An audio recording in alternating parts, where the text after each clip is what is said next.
Bismillahirrahmanirrahim. Assalamu alaikum. I hope you all are fine and staying safe and happy. I am your geography teacher, Ms. Farheen, and I welcome you all to your geography class. My dear students, as you know that we are on unit number 5, natural disasters. और आज इसका first lecture है. I have given you a complete introduction of this chapter. सबसे पहले lecture का आगाज करने से पहले आप मुझे ये बताएं कि natural disaster क्या चीज है? Very good. नेचुरल डिजास्टर ऐसे कुदरती आफात हैं जिन पे ह्यूमंस जो है उनका कोई किरदार नहीं होता, नेचर से ये रिलेटेड होते हैं, कुदरती तौर पे ये वाकया होते हैं. कोई एग्जांपल दे सकते हैं आप मुझे इसकी? Very good. Floods, wild Fyers, earthquakes, ये तमाम क्या है? ये तमाम नेचुरल डिजास्टर्स हैं. सो एसएलओ अंडर डिस्कशन जो है आज वो ये है कि describe the impacts of natural disasters on human beings. आज हम मुख्तलिफ नेचुरल डिजास्टर्स जो है उनकी एग्जांपल्स पढ़ेंगे, क्या है वो, उनको थोड़ी सी डिटेल पढ़ेंगे और फिर उनके क्या इम्पैक्ट्स होते हैं ह्यूमन बींग्स पे, हम उनको भी डिस्कस करेंगे. सबसे पहले नेचुरल डिजास्टर की डेफिनेशन देख लेते हैं. Natural disasters are catastrophic events caused by the natural forces. कोई भी नेचुरल फोर्सेस, चाहे वो तेज हवा है, चाहे वो पानी का बहाव है, ये तमाम क्या चीजें हैं? ये नेचर से रिलेटेड हैं. और जब ये कैटास्ट्रोफी या डिस्ट्रक्शन कॉज करती हैं तब हम उसको नेचुरल डिजास्टर कहते हैं. सो अभी हम शुरू करेंगे नेचुरल डिजास्टर्स. कौन कौन से नेचुरल डिजास्टर्स हमने आज के लेक्चर में डिस्कस करने हैं? That is cyclones, floods, wild Fyers, tsunamis and earthquake. सबसे पहले हम फ्लड की तरफ चलेंगे और फ्लड पे बात करेंगे. फ्लड क्या चीज होती है? डिफाइन करें सबसे पहले इसको. फ्लड क्या होता है? ये पानी का ओवरफ्लो होना होता है, यानी कि एक सीधा पानी का एक नेचुरल रिसोर्स है जैसे कि दरिया, और अगर उसमें पानी ओवरफ्लो हो जाए, ज्यादा हो जाए, तो उसको हम क्या कहते हैं? उसको हम फ्लड आना कहते हैं. और इस ओवरफ्लो की वजह से जो आसपास के इलाके होते हैं वो सबमर्ज होते हैं, यानी कि वो पानी के नीचे चले जाते हैं. And they occur when there is an excessive accumulation of water, often due to heavy rainfall, melting of snow or dam failure.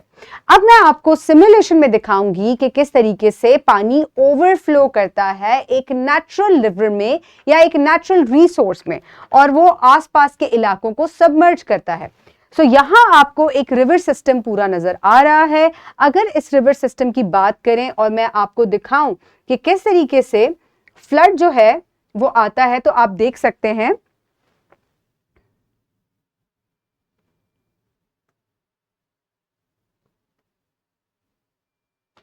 ये देखें. आप देखेंगे कि किस तरीके से आहिस्ता आहिस्ता फ्लड जो है, आपको यहां पानी जो है वो फैलता हुआ नजर आ रहा है. पानी फैल रहा है, ठीक है. तो ये इसी तरीके से ये देखें आसपास की जितनी भी फसलें थी ये सबमर्ज हो गई. आहिस्ता आहिस्ता जो आगे की आबादी के इलाके हैं वो भी सबमर्ज हो सकते हैं, और इसको हम क्या कहते हैं? इसको हम फ्लडिंग कहते हैं. अब इस फ्लडिंग के रीजंस क्या हो सकते हैं? बहुत तेज बारिश, एक्सेसिव मेल्टिंग ऑफ स्नो, इसके अलावा बहुत ज्यादा तूफान जब आते हैं, या जो डिफॉरेस्टेशन है उसकी वजह से भी क्या होता है कि पानी नहीं रुक पाता, जमीनी कटाव ज्यादा हो जाता है, जिसकी वजह से आसपास के इलाके जो हैं वो डूब जाते हैं, और इसको हम फ्लड्स कहते हैं. अब हम जल्दी से इनके इंपैक्ट्स की तरफ चलते हैं और देखते हैं कि ह्यूमन बीइंग्स पे फ्लड्स का क्या इंपैक्ट होता है. तो अगर सबसे पहले हम इंपैक्ट की बात करें तो ड्राउनिंग होती है, लोग डूब जाते हैं. डूबने से की वजह से लोगों को इंजरीज भी होती है. इसके अलावा अगर आपको ये पता चले, बाज़ दफ़ा इमरजेंसी हो जाती है कि भाई फ्लड आने वाला है, यहाँ से बहुत तेज पानी का रेला जो है वो गुजरेगा, तो आसपास के इलाके जो हैं उनको खाली कर दिया जाए, एवैक्यूएट कर दिया जाए. इस एवैक्यूएशन की वजह से लार्ज अमाउंट ऑफ डिस्प्लेसमेंट होती है, लोगों को अपने घर छोड़ के जाना पड़ता है, और डिस्ट्रक्शन ऑफ इंफ्रास्ट्रक्चर, घर, बिल्डिंग्स, रोड्स, ये तबाह हो जाते हैं. इसके अलावा लोगों की जो फसलें हैं वो भी तबाह होती हैं. एसेंशियल सर्विसेज जो है such as transportation, electricity and clean water supply, ये भी रुक जाती है. और बहुत सी वाटर बॉर्न डिजीजेस जो हैं उनका भी खदशा होता है. जाहिर है इतनी मैसिव डिस्प्लेसमेंट होगी और पानी जब खड़ा रहेगा तो इसकी वजह से मच्छर वगैरह पैदा होने का डर होता है. साफ पानी जो है वो लोगों को नहीं मिल पाता, तो इससे बहुत सारी डिजीजेस जो हैं वो लोगों को हो सकती हैं। अब हम अगर दूसरे नेचुरल डिजास्टर की बात करें तो दैट इज अ साइक्लोन। यहां आपको साथ पिक्चर भी नजर आ रही है। That cyclone looks like this from the satellite. ये एक सैटेलाइट पिक्चर है और साइक्लोन्स जो है these are powerful storms which occur in ocean water, यानी कि जो समंदर का पानी होता है या ओशंस का पानी होता है, ये उसमें जो है वो ये बड़े बड़े जो स्टॉर्म्स हैं ये बनते हैं। इनकी वजह से बहुत तेज हवाएं चलती हैं और बहुत तेज हवाओं के साथ साथ बहुत ज्यादा बारिशें भी होती हैं। अब मैं आपको सिमुलेशन के जरिए दिखाऊंगी कि किस तरीके से एक साइक्लोन जो है वो बनता है और किस तरह बादल और हवा जो है वो आपको वो जो है वो इस स्टॉर्म को कॉज करते हैं। So moving on towards the simulation of a cyclone, ये लोड हो रही है, कुछ टाइम लगेगा और आपको इस पिक्चर में भी नजर आ रहा है कि किस तरीके से बादल बन रहे हैं। और ये बादल कहाँ बन रहे हैं, आपको जगह नजर आ रही है? They are formed on the ocean water। और ये ओशन वाटर मेनली कैसा होता है, ये गर्म होता है, इसका टेम्परेचर ज्यादा होता है, 26 डिग्री तक जब ये पहुंच जाता है तो ये बन सकते हैं। और आपको सबसे पहले वर्ल्ड मैप पे वो जगह देखनी है which are prone to tropical cyclones, और वो कौन से हैं? That is the area between Tropic of Cancer and Tropic of Capricorn. Tropic of Cancer and Tropic of Capricorn. Equator जो है एग्जैक्टली उसके ऊपर कभी भी साइक्लोन नहीं आता है। ये 5 डिग्री जो है वहां से स्टार्ट होता है, 0 डिग्री पे साइक्लोन जो है वो नहीं बनते। और आपको मुख्तलिफ एरियाज नजर आएंगे which are prone to these cyclones. ठीक है, अब मैं आपको एक साइक्लोन जो है टिपिकल साइक्लोन दिखाती हूं। ये देखें, ये एक सैटेलाइट व्यू है और ये जो सेंटर एरिया जो आपको हॉलो नजर आ रहा है दिस इज एन आई, और आप डायरेक्शन देख सकते हैं कि हवाओं की डायरेक्शन जो है वो किस साइड पे मूव कर रही है, that is shown by the arrow. एक क्रॉस सेक्शन अगर हम एक साइक्लोन का देखें तो आप देख सकते हैं कि कितने घने बादल हैं और एक लो प्रेशर एरिया जो है वो समंदर के ऊपर मेंटेन होता है, वहां से गर्म हवा उठती है, ऊपर जाकर ठंडे होकर वो बहुत घने बादल बनाती है and it causes torrential rain which means heavy rain, जो कि मुसलसल बरसती है और इसमें हवाएं भी बहुत तेज होती हैं and it move towards the usually it move towards the जो करीब कोई आइलैंड होता है ये वहां तक जाती है और जब ये वहां टकराता है तो इसकी स्ट्रेंथ बहुत ज्यादा है and causes a lot of destruction. Formation अगर आप इसकी देखें तो देख सकते हैं कि जैसे ही टेम्परेचर जो है वो 26 डिग्री तक पहुंचता है, हवा बुखारात बनना शुरू हो जाते हैं, बुखारात बनकर ऊपर जाते हैं, नीचे एक लो प्रेशर जोन बन गया, वहां ठंडी हवा फिर से आ जाती है, वो फिर गर्म होती है और ये कॉन्स्टेंट प्रोसेस बन जाता है और इसी से ये साइक्लोन्स बनते हैं। इसका पाथ आप देखेंगे तो ये पाथ इस तरीके से मूव करता है और इस तरीके से ये इसकी स्ट्रेंथ जो है वो बहुत ज्यादा होती है, it can cause massive destruction. ठीक है, मुख्तलिफ स्पीड के साथ ये जो साइक्लोन्स हैं ये मूव करते हैं। अब हम जल्दी से अपनी पावर पॉइंट पे चलेंगे और देखेंगे कि इनके इम्पैक्ट्स क्या क्या हो सकते हैं। So my dear students, moving on towards the impacts. यहाँ आपको एक तरफ तेज हवाएं नजर आ रही हैं, बारिशें नजर आ रही हैं और आप ये भी देख सकते हैं कि लैंड एरिया में दाखिल हो चुका है पानी, यानी कि स्टॉर्म सर्ज जो है it has hit the coastline. इसकी वजह से प्रॉपर्टी डैमेज होता है, बिल्डिंग्स जो है वो बहुत ज्यादा डैमेज होती हैं, रोड्स वगैरह डैमेज होती हैं। इसके अलावा बहुत तेज हवाओं की वजह से जो पावर आउटेज है वो भी हो जाता है, यानी कि बिजली की तारें वगैरह टूट सकती हैं और बिजली बंद हो जाती है। फ्लडिंग हो सकती है, फ्लैश फ्लडिंग होती है और डैमेज इंफ्रास्ट्रक्चर की वजह से लोगों को एक जगह से दूसरी जगह डिस्प्लेस होना पड़ता है, अपने घरों को छोड़ना पड़ता है। ट्रांसपोर्टेशन है, इट ऑल्सो डिस्टर्ब्स रोड्स वगैरह क्योंकि टूट जाती हैं। इवन हवाई अड्डे जो हैं वो भी तेज बारिश और हवा की वजह से बंद करने पड़ते हैं। साफ पानी जो है इसकी सप्लाई बंद हो सकती है, फूड की सप्लाई में कमी हो सकती है और इंफ्रास्ट्रक्चर में बहुत सारा डैमेज हो सकता है। So these are some of the impacts of the cyclones on human beings.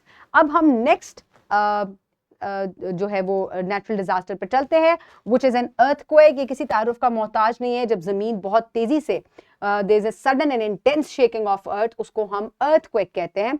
और यूजुअली इसका कॉज क्या होता है?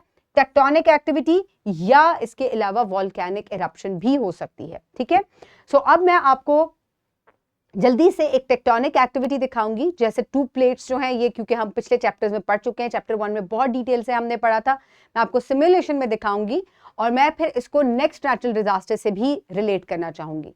सो आपकी स्क्रीन पे आपको नजर आ रही हैं 2 प्लेट्स जो हैं वो आपस में कन्वर्ज कर रही हैं, ठीक है, और इस कन्वर्जेंस की वजह से क्या होगा, अर्थक्वेक आएगा। सो अर्थक्वेक सिर्फ कन्वर्जेंस की वजह से नहीं आते, ये डाइवर्जेंस की वजह से या स्लाइडिंग पास्ट मूवमेंट की वजह से भी आते हैं। यहाँ आपको एक तरफ लेजेंड नजर आ रहा है और इस लेजेंड में आपको मुख्तलिफ कलर्स जो हैं वो शो कर रहे हैं कि किधर जो है वो प्लेट्स डाइवर्ज कर रही हैं और किधर कन्वर्ज कर रही हैं। लेट्स क्विकली मूव टुवर्ड्स कि जहां पाकिस्तान मौजूद है।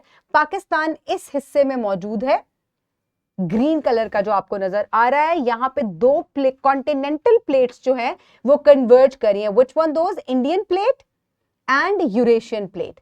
और इसी की वजह से यहां हिमालयाज बने हैं and they are still growing, और ये एरिया कन्वर्ज करने की वजह से आपको ये ब्लैक स्पॉट जो नजर आ रहा है ये शो कर रहा है कि this area is prone to earthquakes. अब अर्थक्वेक्स कैसे आते हैं मैं आपको जल्दी से दिखाती हूं। यहां आपको दो प्लेट्स जो है, these are two continental and this is a continental and oceanic plate, लेकिन जब ये दो प्लेट्स कन्वर्ज करती हैं, डाइवर्ज करती हैं या स्लाइड पास करती हैं तो एक्सेसिव शेकिंग ऑफ अर्थ होती है व्हिच लीड्स टू अर्थक्वेक। इसके इंपैक्ट्स को हम पढ़ते हैं और फिर हम नेक्स्ट जो है वो टाइप ऑफ नेचुरल डिजास्टर पे चलेंगे। So moving on towards the impacts of the earthquake. So earthquake की वजह से, जैसे कि आप जानते हैं, जब जमीन इतनी जोर से हिलेगी तो बहुत ज्यादा इंफ्रास्ट्रक्चर डैमेज होगा, लोग इसमें दब भी सकते हैं, उनको इंजरीज भी हो सकती हैं, लोगों के घर टूटने फूटने की वजह से उनको एवैक्यूएट करना पड़ता है, डिस्प्लेस करना पड़ता है और टेम्पररी शेल्टर्स जो हैं वो बनाने पड़ते हैं। और इसके अलावा बिजली मुअत्तल हो सकती है, साफ पानी भी बंद हो सकता है और कम्युनिकेशन नेटवर्क जो हैं वो भी तबाह हो सकते हैं और लाइफ लॉस भी इस नेचुरल डिजास्टर में हो सकता है। अब हम चलते हैं सुनामीज की तरफ, ठीक है। सुनामी जो है क्या होता है, जल्दी से पहले हम इसके बारे में पढ़ते हैं। सुनामी का नाम आपने सुना होगा, ये क्या होती है, ये बड़ी बड़ी these R series of ocean waves, यहां आपको नजर आ रही हैं, और ये ओशन वेव्स जो है ये बहुत बड़े स्केल पे जो है वो बनती हैं और इनकी वजह जो है वो अर्थक्वेक या वॉल्केनिक एक्टिविटी हो सकती है, ठीक है। जल्दी से मैं आपको सिमुलेशन से दिखाऊंगी कि एक सुनामी जो है वो किस तरीके से अकर होता है। So let's just quickly move forward.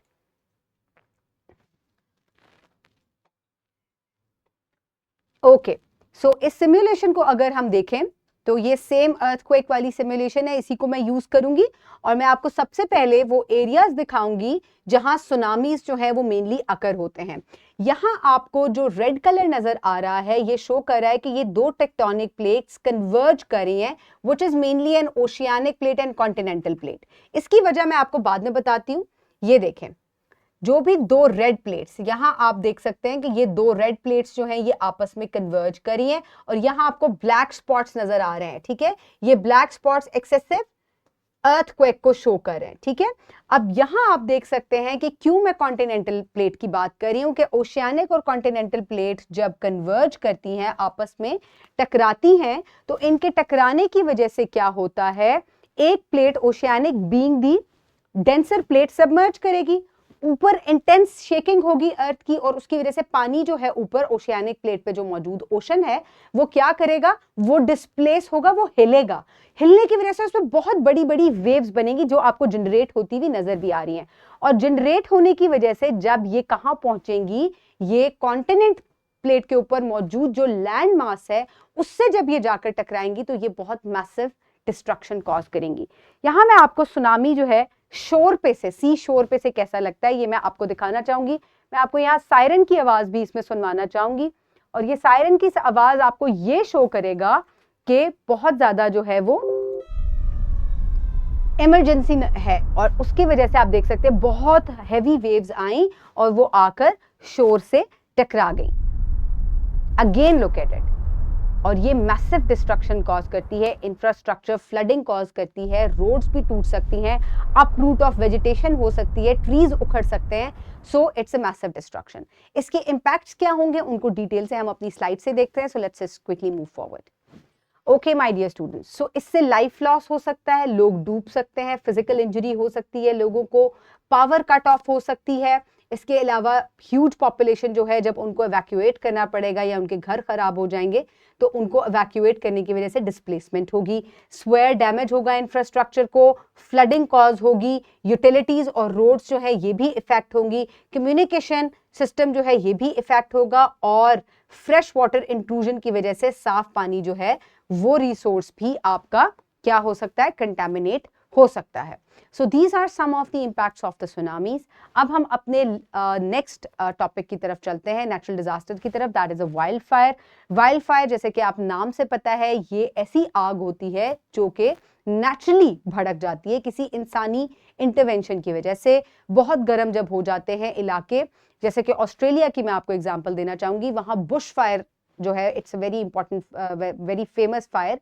क्यों? क्योंकि ये बहुत डिस्ट्रक्शन कॉज करती है. वहां जो दरख्त मौजूद हैं, फॉरेस्ट मौजूद है, जब वहां हवा चलती है तो रगड़ खाने की वजह से, फ्रिक्शन की वजह से आग भड़क उठती है और फिर वो लगती चली जाती है और वो दरख्तों को अपनी लपेट में ले लेती है और इसकी वजह से ग्रासलैंड्स, फॉरेस्ट और जितने भी वेजिटेशन है वो क्या हो जाती है, वो जल जाती है. इसके इम्पैक्ट्स अगर हम पढ़ेंगे तो इसके इम्पैक्ट से ना सिर्फ ह्यूमन बींग्स मुतासर होते हैं बल्कि जानवर और एनवायरनमेंट जो है दोनों मुतासर होते हैं.